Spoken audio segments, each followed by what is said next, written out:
찬양을 드리겠습니다. 제가 찬양에 굉장한 사모함이 있어서 한 건 아닌데요. 저희 집에서 교회까지 1시간 거리인데 제가 주일학교를 마치면 혼자 집에 갈 수도 없고 교회 혼자 놔두면 워낙 경상이라 사방천지를 휘젓고 다니니까 저희 누님 세 분이 주일학교 찬양대를 하면서 저를 억지로 끌어다가 옆에 앉혀놔가지고 저는 그냥 선택 여지 없이 군대학교 1학년 때부터 필드런 파이어 주일학교 찬양대를 했습니다. 그리고 한 25년 한 것 같습니다. 그래서 이렇게 찬양 이렇게 막 하면 같이 와서 막 하고 싶어요. 찬양 감사합니다. 저는 제가 신학을 하기 전에 제가 집회 앞에서 말씀을 드렸지만 저는 목사가 안 하려고 참 많이 방황을 했는데요. 그래서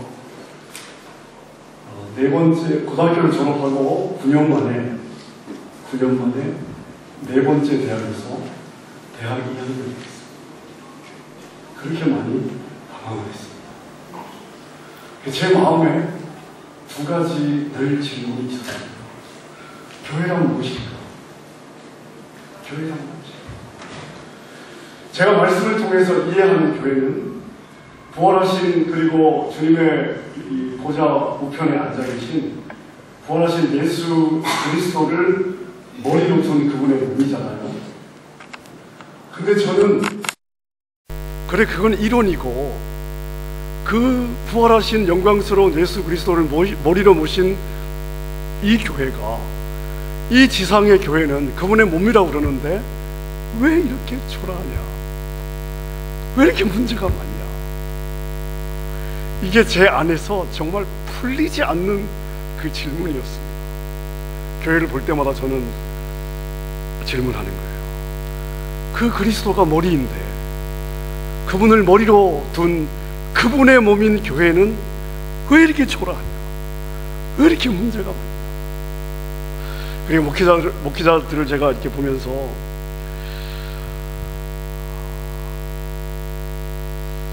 성도들이 아픈데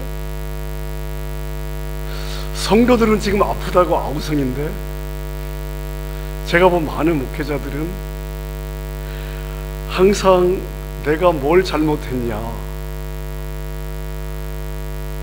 그리고 본인의 옳음만을 주장하는 것처럼 보였습니다. 그러니까 평신도 시절에 제가 그런 모습들을 제가 보면서 지금 양들이 아픈데 내가 옳은 게 그렇게 중요한가?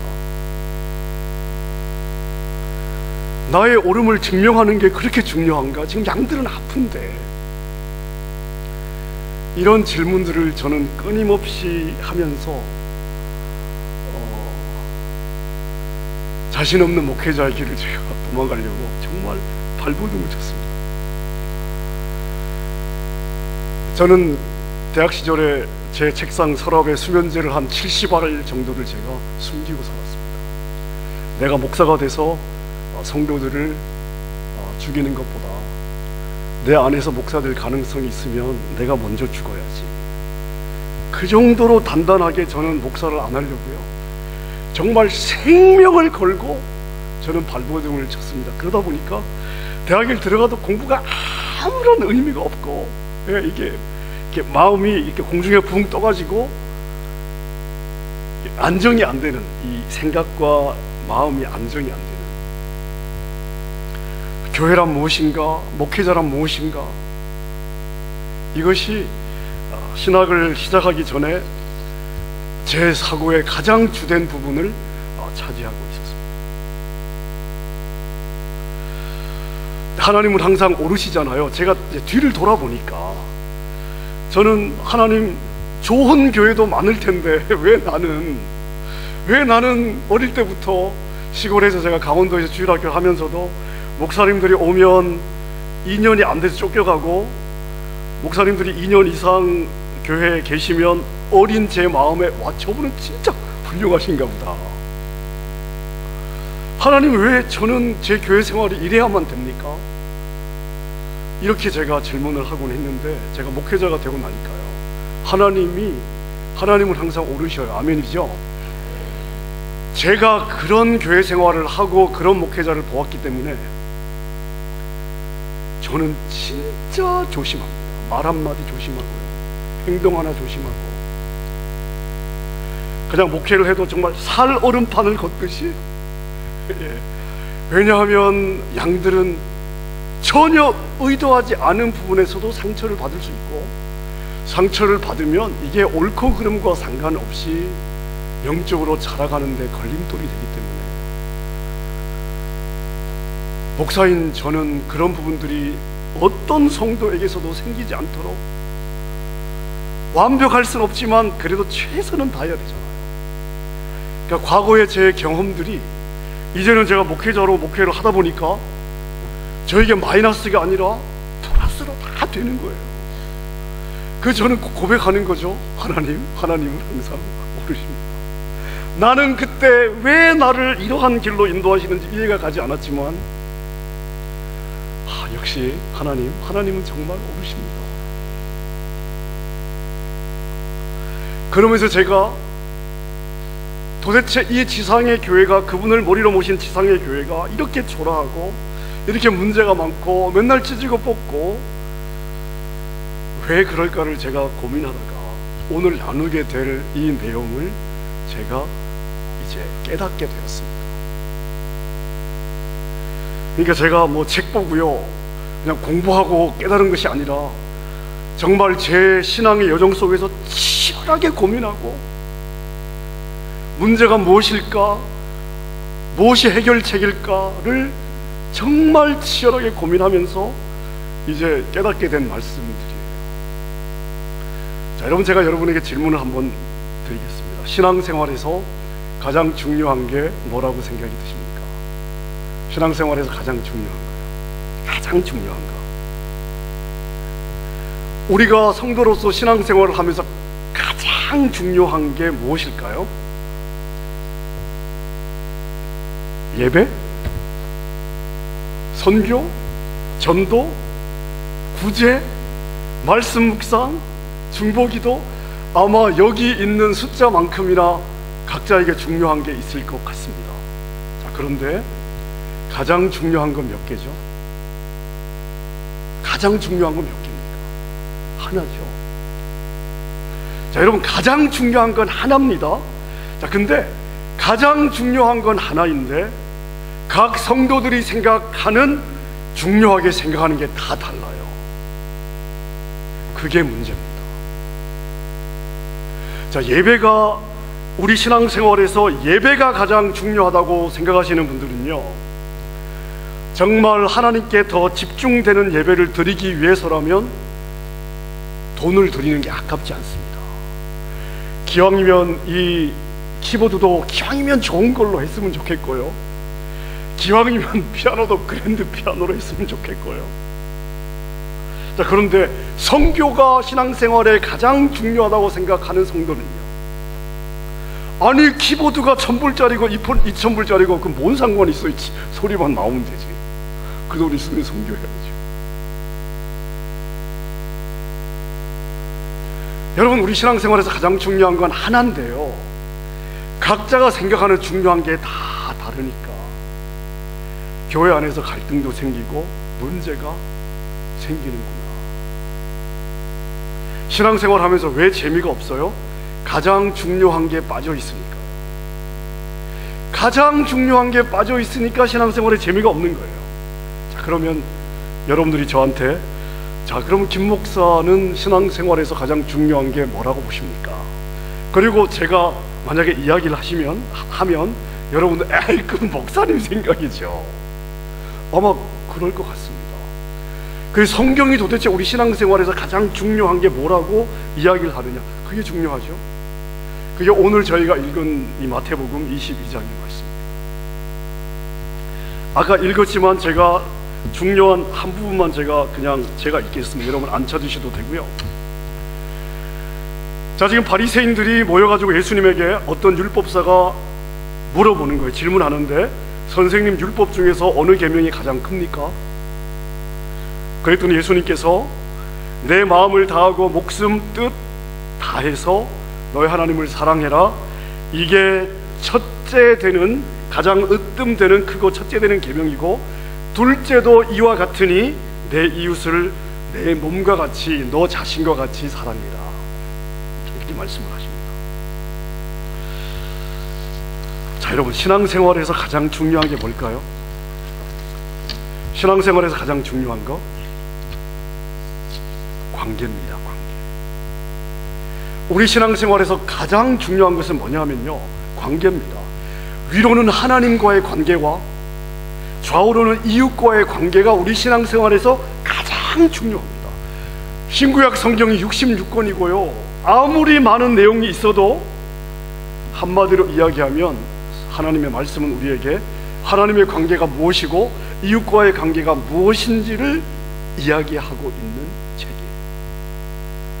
그럼 우리가 신앙생활에서 하면서 가장 중요하게 우리가 우선해서 우리의 마음을 쏟고 우리의 힘을 쏟아야 되는 부분이 어떤 부분입니까? 관계라는 것입니다. 하나님과의 관계, 이웃과의 관계. 내가 지금 신앙생활을 잘하고 있는지를 보려면 뭘 봐야 돼요? 내가 얼마나 헌금을 많이 해요? 내가 얼마나 많이 섬겨요? 내 직분이 어디예요? 여러분, 그거 중요하지 않습니다. 더 중요한 것은요, 내가 지금 하나님과의 관계와 이웃과의 관계가 지금 잘 되고 있는지를 보셔야 돼요. 왜요? 이게 가장 중요한 거기 때문에. 만약에 내가 이 관계를 실패하고 있다면 신앙생활에서 실패하고 있는 거예요. 다른 거 아무리 잘해도요, 지금 나는 지금 잘 못하고 있는 것입니다. 가장 중요한 것에서 실패하는데 다른 건 조금 잘한들, 여러분, 그거 그렇게 중요하지 않습니다. 제가 예를 들어 볼까요? 어떤 신혼부부가 있는데 하루는 두 부부가 데이트를 하려고 영화를 한 편 보고 왔더니 집에 도둑이 들었습니다. 싸그리 다 가져갔는데, 세상에, 그 사이에 밥을 해먹고요 설거지를 깨끗하게 하고 갔습니다. 자, 그러면 그 사람들의 입장에서 봤을 때 다 가져갔습니다. 그런데 설거지를 한 걸 보면서, 야, 그래도 이 도둑들 양식이 있네? 그럴 분들 없으시죠? 여러분, 관계에서 실패하면요, 다른 거 다 잘해도 의미가 없어요. 성경 많이 알아요, 헌금 많이 해, 몸바쳐 헌신해도, 많이 섬겨도 하나님과의 관계와 이웃과의 관계에서 실패하면 의미가 없습니다. 이거부터 돼야 돼요. 가장 중요한 게 되고 그 위에 빌드업 하는 겁니다. 우리 신앙인들은 관계에서 성공해야 됩니다. 그런데 오늘 이 구절을 보니까 예수님이 뭐라고 말씀하시냐면, 내 마음과 목숨과 뜻을 다해서 너희 하나님을 사랑해라. 이게 크고 첫째 되는 계명이다. 그리고 둘째 계명도 이와 같은데, 이렇게 이야기를 하십니다. 첫째 계명을 이야기하시고 둘째 계명도 이와 같다고 말씀하시는 것은, 하나님과 관계를 맺는 것과 올바른 관계를 맺는 것과 이웃과 올바른 관계를 맺는 것이, 이게 어떤 게 더 중요하고 어떤 건 덜 중요하고의 개념이 아니라 똑같은 급이라는 거예요. 똑같이 중요하다는 것입니다. 어떤 분들을 보면 자기는 하나님은 사랑하는데, 한다고 고백을 하는데 맨날 이웃들하고 싸워요. 여러분, 하나님과의 관계가 제대로 되어 있는 사람은요, 이웃을 사랑할 수밖에 없습니다. 이웃과의 관계가 좋을 수밖에 없습니다. 이게 39절에서 둘째 계명도 이와 같으니의 의미입니다. 그래서 하나님과의 관계가, 이 사람이 지금 하나님과의 관계가 제대로 되어 있나? 이것은요, 그 사람이 지금 이웃과 관계가 어떠한가를 보면 됩니다. 가장 가까운 이웃이 누굽니까? 부부입니다. 부부의 관계가 어떠한가? 자녀와의 관계가 어떠한가를 보면 지금 이 사람이 하나님과의 관계가 어떠한지를 알 수가 있습니다. 자, 근데 왜 첫째는, 둘째는 이렇게 순서를 정했을까요? 어떤 게 더 중요하고 덜 중요하다는 것이 아니라 이런 순서로 가야 된다는 것입니다. 어떤 분들을 보면요, 하나님과의 관계와 상관없이 이웃과의 관계에 초점을 두시는 분들이 있습니다. 여러분, 이거 제대로 워킹하지 않습니다. 왜냐하면 우리 인간에게는 이웃을 사랑할 만한 능력이 근본적으로 우리에게는 없습니다. 인간의 정으로 사랑할 수 있습니다. 오래가지 않습니다. 인간의 정으로 내가 인간과의 관계를 중요시하고 그것을 좋게 풀어나가려고 하면 오래가지도 않을 뿐더러 시간이 가면 나에게 남는 것은요, 인간에 대한 실망과 상처밖에 없습니다. 제가 한번 예를 들어볼까요? 혹시 벼농사를 지어보신 분들이 계십니까? 저는 시골에서 저희 집은 고구마 농사도 짓고 감자 농사도 짓고 옥수수 농사도 짓고 조그만한 땅에 저희가 벼농사도 지었는데요, 가끔씩 가뭄이 드는 때가 있습니다. 자, 가뭄에 논이 마르잖아요. 그러면요, 나중에는요, 처음에는 이 논의 진흙들이 말라가면서 푸석푸석해지고 먼지가 나지만요, 가뭄이 더 오래되면은 논이 갈라지기 시작합니다. 쩍쩍 갈라져요. 그냥 그 더운 햇볕에 논에 가 있으면요, 땅이 쩍 하고 갈라지는 소리들이 들려요. 홍수가 났습니다. 비가 오기 시작합니다. 처음에는 먼지만 날리지만 계속 비가 오면 땅에 물이 고이고요, 논에 물이 고이고요, 그리고 논에 물이 다 꽉 차는데도 물이 계속 비가 오면요, 빨리 물꼬를 터줘야 됩니다. 안 그러면은 벼가 썩습니다. 여러분, 우리는 이웃을 사랑할 능력이 없지만 하나님의 사랑이 우리 안에 부어져서 이것이 흘러 넘치면요, 내가 사랑하고 싶지 않아도 그냥 나한테서 내가 받은 그분의 사랑이 흘러가는 거예요. 하나님의 사랑이 나를 통해 흘러가는 것입니다. 흘러가는 사랑이 진짜 사랑이에요. 내가 경험한 하나님의 사랑이 나를 통해 흘러가는 것이, 그게 진짜 사랑이 되는 것이죠. 하나님이 내 마음을 채워주시니까 그때는 내가 이웃을 사랑할 능력이 내 안에서 생기는 것이죠. 여러분, 그래서 하나님과 관계가 형성되지 않고 이웃을 사랑한다? 가능하지 않습니다. 자, 도덕적으로 예수님을 믿으려고 하시는 분들이 있습니다. 자, 문제가 뭡니까? 위로부터 부어주시는 사랑이 내 안에 없습니다. 그런 분들의 신앙생활은요, 늘 다른 사람을 판단하고 정죄하는 신앙생활을 하게 되어 있습니다. 내 마음이 메마르거든요. 내 마음이 건조하거든요. 건조하면 나오는 게 부대끼는 것밖에 나올 수가 없는 거예요. 여러분, 내 안에 흘러 넘치는 사랑이 없는데 어떻게 사랑할 수 있겠습니까? 우리가 여름에 여러분들 집에서 잔디밭에 이제 벽에 호스 꽂고 이제 이렇게 물을 주다가 물이 잘 나왔는데 물이 안 나와요? 그러면은 문제가 어디 있을까요? 호스가 어딘가에서 꼬인 거죠. 꼬인 것입니다. 풀어줘야 돼요. 하나님의 사랑이 나에게 끊임없이 공급되지 않으면 나에게서 하나님의 사랑이 흘러서 나갈 수가 없습니다. 자, 그런데 37절에 보니까 아주 중요한 표현이 있습니다. 근데 하나님을 어떻게 사랑해야 된다고요? 마음을 다하고 목숨을 다하고 뜻을 다해서 사랑해야 된답니다. 자, 하나님을 사랑하는 대충 사랑하면 안 되고요, 마음을 다 드려야 되고 목숨을 다 드려야 되고 내 뜻을 다 드려야 된다는데, 이거 못하면 다른 거 다 잘해놓고 설거지하고 도망가는 도둑과 같다는 것입니다. 이게 안 됩니다. 여러분, 저는 처음에 이 말씀을 제가 읽으면서요, 참 제 마음에 이 말씀이 부담이 되었습니다. 힘들었어요. 부담스러운 거예요. 야, 난 안 되겠다. 야, 이거 진짜 어렵다. 그래서 제가 이 구절을 읽을 때 제 마음에 두 가지 느낌이 들었는데요.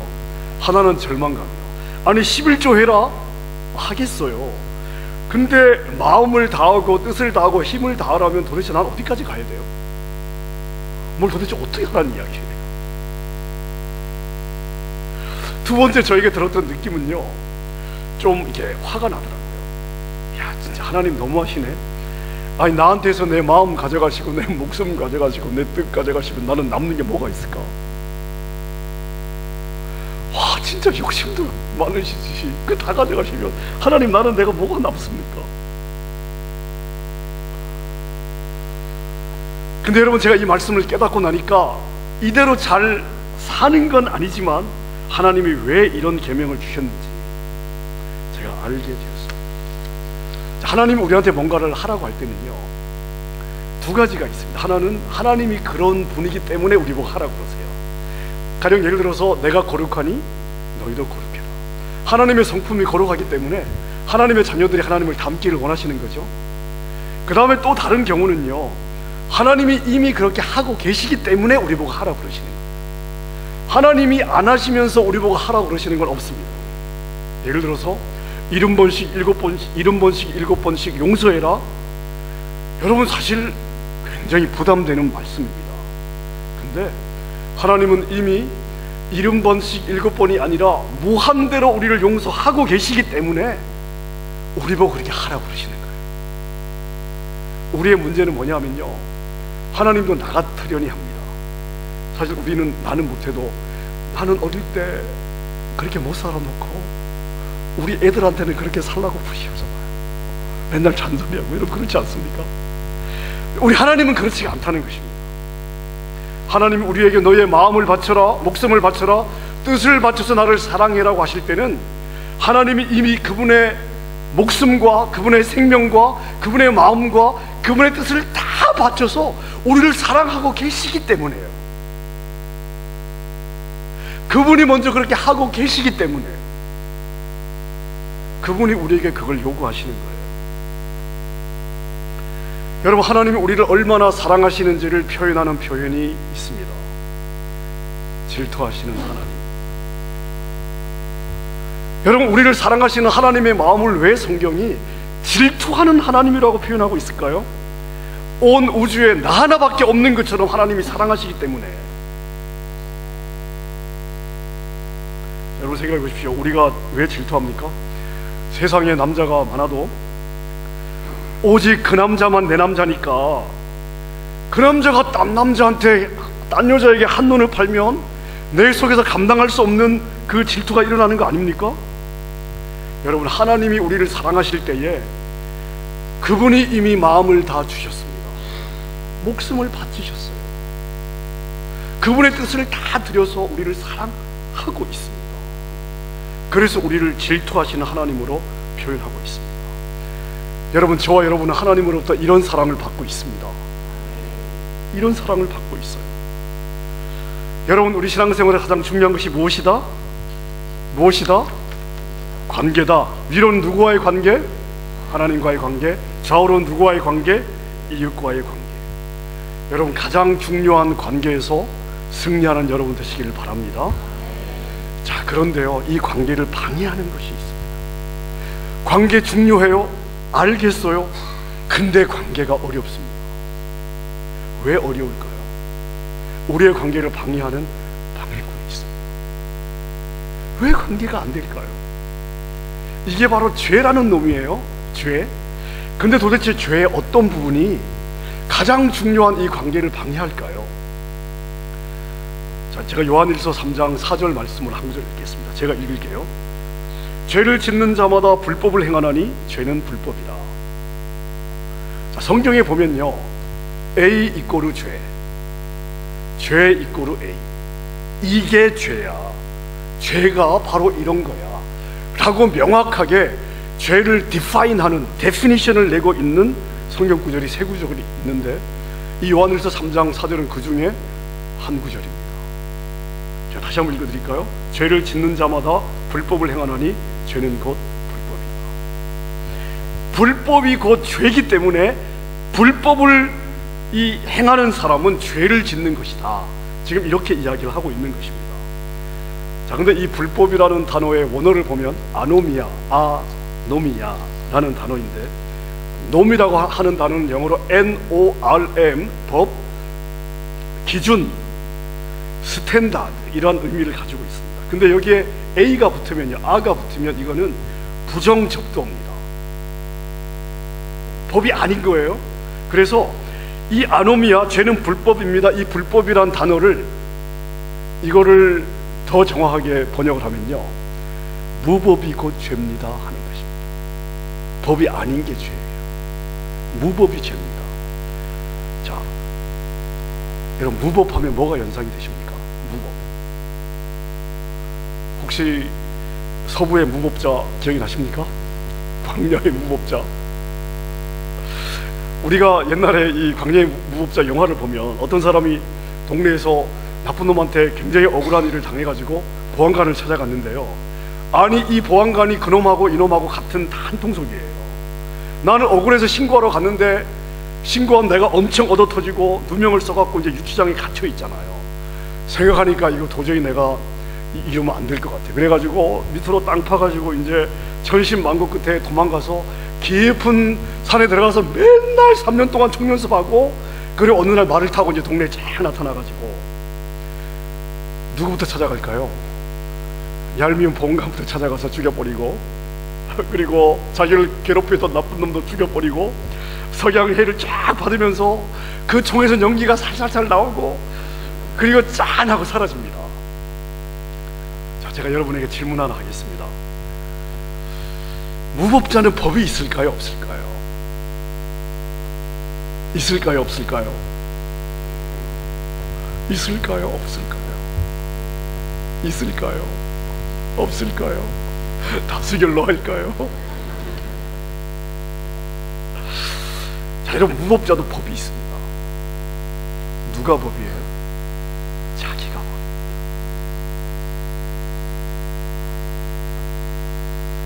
누굴 죽일 거냐? 언제 죽일 거냐? 어떻게 죽일 거냐? 이걸 누가 결정을 해요? 자기가 결정을 합니다.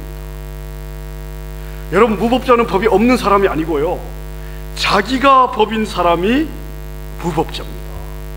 근데 성경은 이게 죄라고 이야기하는 거예요. 자기가 왕인 줄 알고 자기 멋대로 살아가는 인생을 보고 너는 무법자야, 너는 지금 죄를 행하고 있는 거야 라고 이야기를 하는 것입니다. 자, 부부끼리 행복하자고 결혼을 했는데, 행복하자고 결혼을 했습니다. 결혼하고요 보면 맨날 싸워요. 맨날. 행복하자고 결혼했는데 왜 맨날 싸울까요? 무법자끼리 만나서 그렇습니다. 무법자끼리 한 집안에서 맨날 붙어 싸우는 거예요. 제가 시드니에서 7년 있는 동안에 제가 7년 동안 대학생 사역을 했습니다. 그리고 이제 미시간에서 공부를 좀 더 하고 제가 부목사로 사역을 다시 시작을 했을 때, 첫 해는 제가 교육 목사를 했고요, 그 다음에 2년 동안 청년부를 섬겼습니다. 대학부 바로 위에 청년부를 제가 섬겼습니다. 제가 청년부를 섬기던 때에 한국에서 유학 온 부부가 있었는데, 캘리포니아 주립대학 UCLA라고 꽤 좋은 대학입니다. 부부가 같이 공부하려고 유학을 왔습니다. 저희 청년부를 출석을 했는데요, 하루가 멀다 하고 전화가 옵니다. 형제가 전화가 와요. 목사님, 왜? 못 살겠어요. 왜? 못 살겠어요. 그럼 또 만나줘야지 뭐 어떡하겠어요. 저희 교회에서 UCLA까지요, 차 안 막히면 한 1시간 10분 걸리고요, 다 차가 막히는 구간인데 잘못 걸리면 한 2시간 반 걸립니다. 어떻게 해요? 가야죠.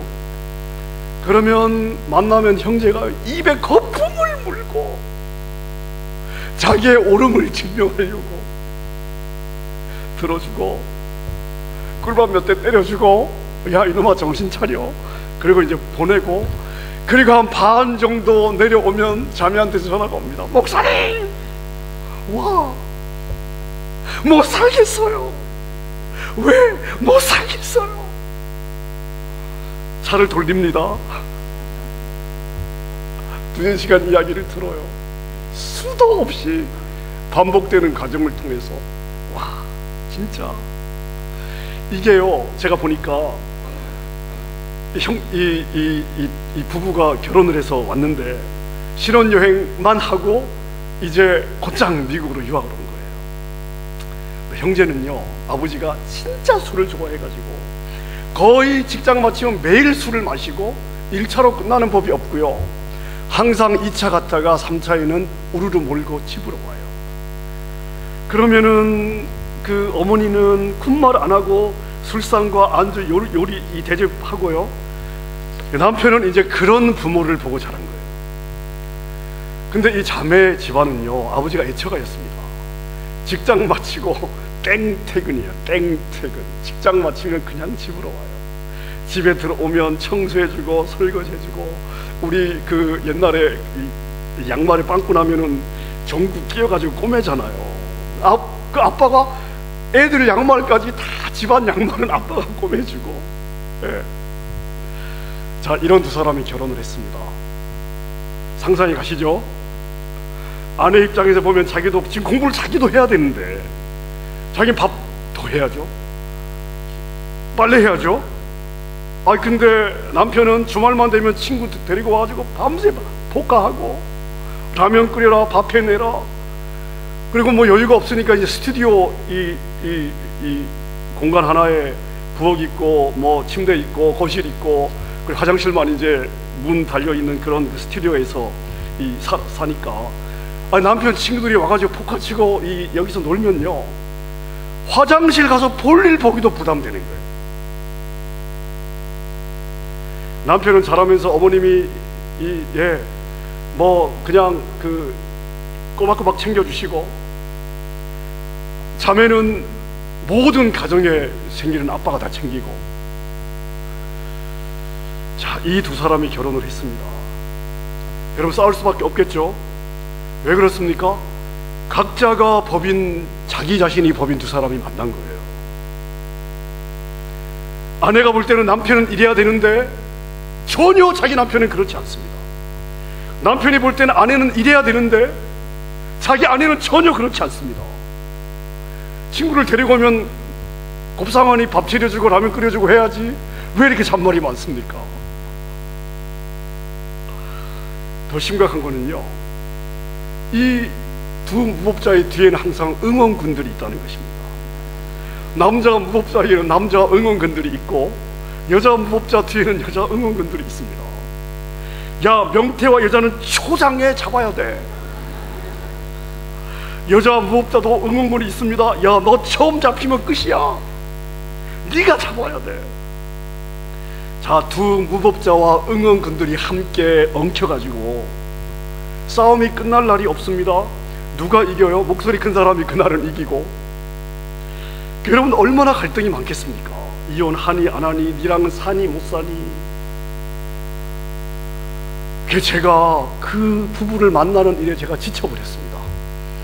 운전하는 일에 지쳐버렸어요. 그래서 야, 이러지 말고 그냥 우리 시간 정해서 우리가 좀 말씀 공부를 하자. 그래서 이 부부를 데리고, 소위 결혼하기 전에 부부학교를 하면 얼마나 좋았겠습니까마는, 이제 막 이 감정 꼭대기로 올라차 있는 상태에서 두 사람과 함께 도대체 내 법이 아니라, 남편이 나의 법으로의 남편이 아니라, 아내의 법으로의 아내가 아니라, 성경은 남편에 대해서 무엇을 이야기하고 있으며 성경은 아내에 대해서 무엇을 이야기하고 있나, 각자의 법을 내려놓고 하나님의 말씀이 이야기하는 남편의 법과 아내의 법을 우리가 따라가자. 그리고 두 사람이 말씀 앞으로 다가오기 시작하면서 부부의 갈등이 줄어들기 시작했습니다. 여러분, 관계 때문에 생기는 대부분의 문제는요, 무법자이기 때문에 그렇습니다. 부부의 갈등도 그렇고 친구와의 갈등도 그렇고 둘 다 무법자이기 때문입니다. 자기가 법이니까요. 가정에서 애들은 이래야 돼요, 아내는 이래야 돼요, 사회는 이래야 돼요, 대통령은 이래야 돼요. 어느 무법자는 어느 정도 기가 막힌가 하면 하나님도 이래야 돼요. 자기 법이어야 돼요. 하나님도 이래야 하나님이 되는 거예요. 이런 법을 가지고 있습니다. 그래서 자기 법에 하나님은 이러이러해야 되는데 실제 하나님이 자기 법대로 그렇게 되지 않으면 나는 그런 하나님 못 믿겠다. 여러분, 우리가 그 정도로 무법자입니다. 우리가 죄라고 이야기할 때 우리의 상식선에서 도적질, 살인, 강도, 강간 뭐 이런 것도 죄입니다만은, 성경이 정의하고 있는, 성경이 디파인하고 있는 죄는 뭐냐면요, 하나님의 법이 아니라 내 법대로 살아가는 것, 이게 바로 죄라는 것입니다. 내가 내 법대로 살아가면 나는 잘 사는 것 같은데 성경은 그것을 너는 지금 죄를 행하고 있는 것이다 라고 말씀을 하는 거예요. 자, 여러분의 관계는 어떠십니까? 위로 하나님과의 관계가 어떠십니까? 좌우로 이웃과의 관계가 어떠십니까? 여러분이 관계에 어려움을 갖고 계시다면 혹시 여러분은 내 법으로 살아가고자 하는 무법자는 아닌지, 여러분 죄입니다. 나는 지금 죄를 행하고 있는 것입니다. 제가 볼 때 가장 소망이 없는 인생이 어떤 인생인가 하면 저는 고집이 센 인생이라고 봅니다. 고집이 센 인생은요, 소망이 없습니다. 더 이상 발전이 없습니다. 내가 살면서 만들어진 내 안에 틀이 있어요. 생각의 틀이 있습니다. 어떤 프레임이 있습니다. 이 프레임이 한번 깨져야 됩니다. 이거 안 깨지고 고집하면 나도 힘들어요. 자기도 자기 때문에 힘들고, 자기 때문에 온 가족이 다 힘들어요. 자기도 자기의 방식을 좋아하지 않으면서 그래도 고해요. 자기 고집을 내려놓지 않습니다. 스스로 자기 자신에게 족쇄를 채워놨기 때문에 달려갈 수도 없고 성장하지도 않습니다. 여러분, 솔로몬이 왕이 되었을 때 하나님께 기도를 했습니다. 하나님, 나에게 지혜를 주세요. 우리 그렇게 알고 있습니다. 하나님 그것을 이쁘게 보시고 지혜도 주시고 부귀 영화도 주신 걸로 알고 있습니다. 근데 우리가 읽는 그게 옛날 개역 성경에는 하나님 나에게 지혜를 주세요, 하나님의 백성들을 잘 다스릴 수 있도록. 근데 이 다시 번역된 개역 개정판에 보면 번역이 바뀌었습니다. 하나님 나에게 하나님의 백성을 들을 수 있는 듣는 귀를 주세요. 예전에는 지혜로 번역이 되었지만 이제는 지혜가 아니라 개역 개정에 보면 하나님 나에게 백성들을 들을 수 있는 듣는 마음을 주세요. 듣는 귀를 주세요. 자기 고집이 센 사람은 절대 듣지 않습니다. 절대 듣지 않습니다. 이병철 회장에게 아들이 5이 있었는데, 맹희 씨, 창희 씨, 건희 씨 쭉 5 아들이 있었는데, 이병철 회장이 셋째 아들에게 삼성그룹을 물려주었습니다. 물론 첫째, 둘째 아들과 이런저런 사건들이 있긴 했지만 그래도 첫째도 아니고 둘째도 아니고 셋째 아들에게 삼성을 물려주었습니다. 저 이야기는 어느 부흥 강사한테서 들었던 이야기인데요. 자, 첫째 아들과 둘째 아들이 능력도 더 뛰어나고 자질도 뛰어나고 리더십도 더 뛰어났는데 왜 첫째와 둘째에게 삼성을 물려주지 않고 셋째 아들에게 물려줬을까? 이병철 회장이 돌아가시기 얼마 전에 어떤 기자가요, 병원에 들어가서 이 질문을 했습니다. 그랬더니 이 이병철 회장이 뭐라고 이야기를 했냐면, 큰 회사를 운영하면서 개인의 능력에는 한계가 있다. 듣는 귀가 없이 고집이 세면 한두 번은 될 수 있지만 결국은 망하게 되어 있다. 첫째, 둘째 아들은 자질과 리더십은 뛰어나지만 듣는 귀는 거리가 가장 탁월하다. 그렇게 대답을 했던 겁니다. 여러분, 제가 부목 생활을 했던 교회는 당시에 해외 한인교회 중에서 가장 큰 교회였습니다. 제가 부목으로 있을 때 출석 교인이 한 8,000명 정도 됐습니다. 교역 목회자들이 부목사들이 한 75명 정도 됐고요. 풀타임 직원만 한 40명 정도 됐습니다. 담임 목사님이 한국 가시고 제가 한 1년 몇 개월 동안 임시 대행을 한 적이 있습니다. 담임이 아닌데 담임 역할도 해야 되고 수석 부목의 역할도 해야 되고, 같은 부목으로 있다가 이제 저는 이 책임을 맡았고 사역자들 75명을 어우러져서 위기의 교회, 담임 목회자가 없는 이 청빙 기간 이 교회를 꾸려 나가야 되는데 부목사 때는 보이지 않던 게 보이기 시작하더라고요.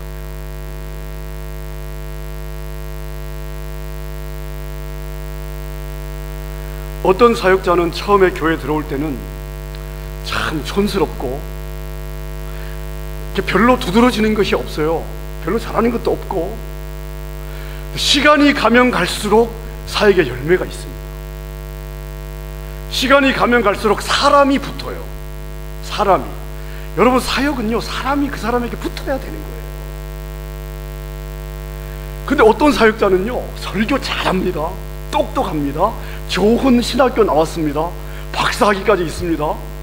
못하는 게 없는 것 같은데요, 이 사역자는 사역을 하면 사람들이 점점점 그 사역자 주변에 남아나질 않습니다.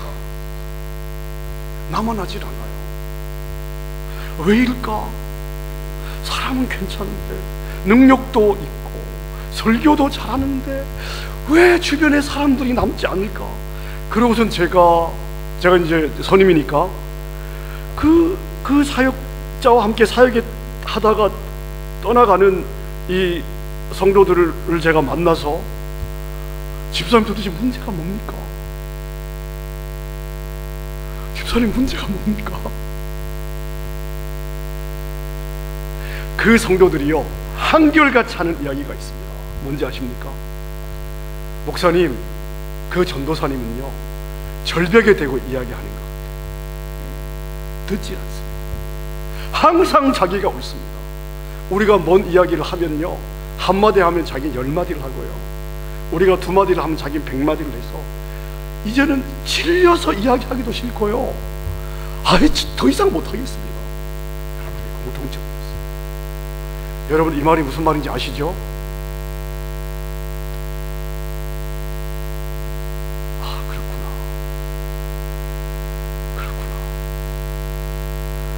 저는 제가 그런 그 부목의 과정을 제가 지나면서, 저는 어떤 영적인 것보다도 그냥 목회자로서 제 안에 제가 가장 제 삶에 중요하게 여기는 2가지 가치가 있습니다. 첫째는 뭐냐면 오픈 마인드, 하나는 teachable heart. 늘 저는 기도합니다. 하나님, 제 사고가 닫히지 않게 해주십시오. 항상 제 사고가 열려있게 해주십시오. 어떤 상황에든 어떤 사람에게든 하나님, 제 사고가 열려있게 해주십시오. 여러분, 목회자의 예를 들어서, 저는 이제 목회자니까 제가 목회자를 예로 드는 거예요. 비즈니스 하시는 분들, 가르치시는 분들 다 한번 적용해 보십시오. 여러분, 목회자에게 예를 들어서 하나님이 100명을 붙여주셨어요. 1000명을 붙여주셨는데 그 성도들의 배경과 성격과 기질과 반응이 다 틀려요. 목회자가 자기 틀이 너무나 강하면요, 그 틀이 그냥 굳어져 있으면 자기 틀에 들어오는 성도는 좋은 성도고, 그 자기 틀에 들어오지 않는 성도는요, 그 목회자가 사랑이 가겠습니까? 그러면 그 성도는 모르겠습니까? 말 안 해도 영의 동물인데, 100명이든 1000명이든 나에게 주신 양이면 그냥 있는 모습 그대로 사랑하는 거, 오픈 마인드가 되어야만 이게 가능하더라는 것이죠. 그리고 목사로서 빠지는 아주 위험한 함정이 있습니다. 늘 이렇게 앞에서 가르쳐야 되잖아요. 자기가 뭐든지 다 안다고 착각하는 겁니다. 여러분, 말씀만 조금 더 아는 거지 인생에 대해서 더 아는 거 아닙니다. 말씀만 조금 더 공부해서 말씀만 좀 더 아는 거예요. 귀를 열고 성도들의 이야기를 들으면 정말 들을 이야기들이 많습니다. 여기 우리 젊은 형제들, 또 젊은 자매님들에게 전 이렇게 한번 권면하고 싶습니다. 전 제가 청년 사역을 그만두고요, 그 교회는 선임 목사가 실버 사역을 같이 해야 되기 때문에 제가 4년 정도 우리 60세 이상 되신 어르신 사역을 했는데요, 처음에는 저는 이 실버 사역을 해본 적이 없고 청년 사역만 13년 했기 때문에 정말 제 마음에 두려움이 있었어요. 내가 이 실버 사역을 제대로 할 수 있을까? 근데 그냥 제 마음에, 그래, 한국 계시는 어머님을 내가 못 섬기는데 내가 어머님 그냥 섬기는 마음으로 해야 되겠다. 그냥 이런 마음으로 제가 시작을 하면서 그냥 제가 한 건 열심히 신방했습니다. 대부분 자녀들 초청받아서 미국에 왔지만 대부분 자녀들하고 사는 부모는 없습니다. 다 노인 아파트에 다 사시고요. 그게 편하세요. 자, 그러면 자녀들이 이제 애들 데리고 손주들 데리고 뭐 일주일에 한 번 뭐 이렇게 와서 식사를 하고 방문하고 부모님께 인사를 드리고 갑니다마는, 그럼 부모님 또 음식 준비해서 먹이고 뭐 손주들 뛰어놀고 뭐 이러다 보면요, 사실은 그 부모와 자녀 간에 부모가 어떻게 살아왔는지를 자녀와 함께 나눌 수 있는 찬스가 있는 분은요, 사실 거의 없습니다. 여러분, 성공한 삶이든 실패한 삶이든 만족한 삶이든 아니면 아쉬운 삶이든 70, 80을 사셨으면요, 거기에 인생의 지혜가 있습니다. 그 전에 신방을 가면 전 예배 잘 안 드려요. 그냥 이렇게 대화를 하다 보면 제가 이제 딱 알아. 이게 2시간짜리 대화, 4시간짜리 대화, 아 이건 밤을 새야 돼. 그러면 이제 웃돌이 벗고 집사람한테 전화합니다. 나 지금 어디 있는데 저기 먼저 자. 밤을 새서 한 인생이 살아온 이야기를 듣습니다. 그러면 어떤 분은요, 위장병이 나세요.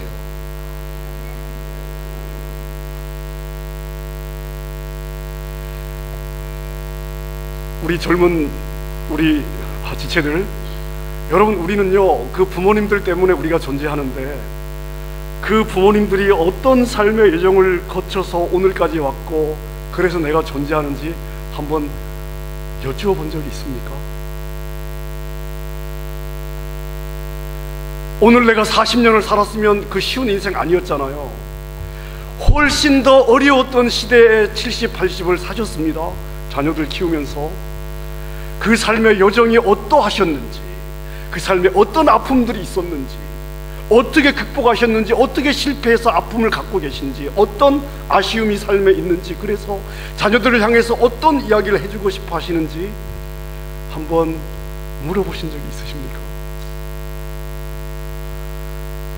저희 실버 그룹에요, 60세 되신 어르신들이 한 400분 정도 있었습니다.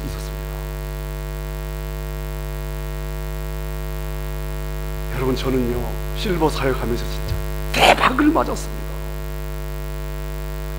그분들의 인생의 경험이 이제 저의 지혜가 되는 거예요. 지혜가 되는 거예요.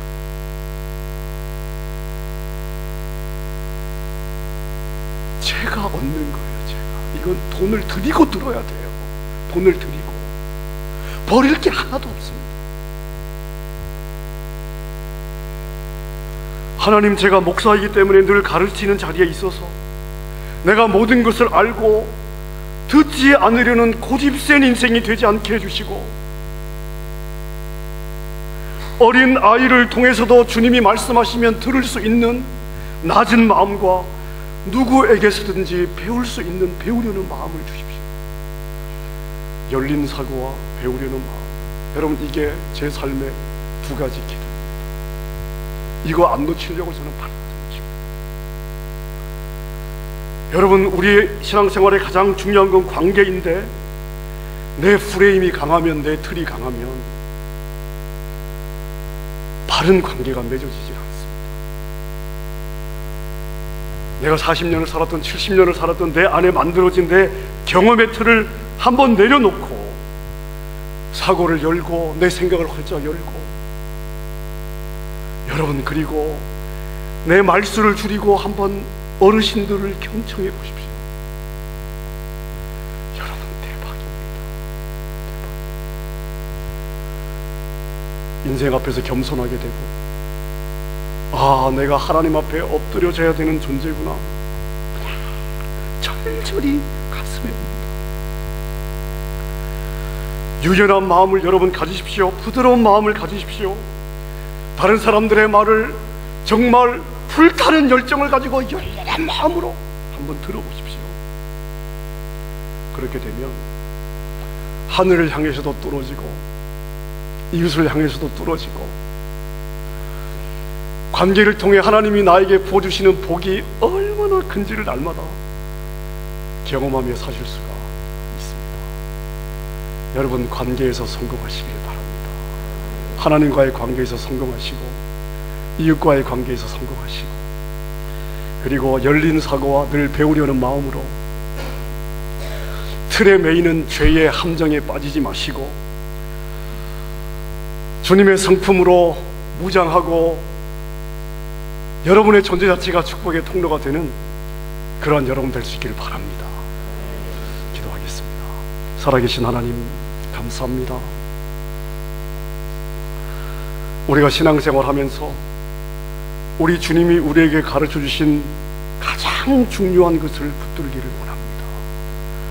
하나님과의 관계를 내 삶의 우선순위로 두고 주님이 부어주시는 그 사랑으로 흘러넘침으로, 그 흘러넘치는 사랑으로 나의 가장 가까운 이웃, 나의 남편과 나의 아내와 나의 자녀들과 나의 믿음의 지체들과 하나님, 그리고 열방을 향해서 흘려보내는 그러한 성도들 되기를 원합니다. 하나님, 결핍된 땅에 살아오면서 내 안에 형성되어 온 상처를 녹여주시고, 내 안에 형성된 일정한 틀들을 다 깨부수고 늘 낮아진 마음으로 사고를 열고 생각을 열고 매일 배우려는 마음으로 살게 하셔서 주님이 우리에게 기대하시는 그 성숙의 자리까지 끊임없이 자라가는 우리 성도님들 되게 하여 주시옵소서. 감사하며 예수님 이름으로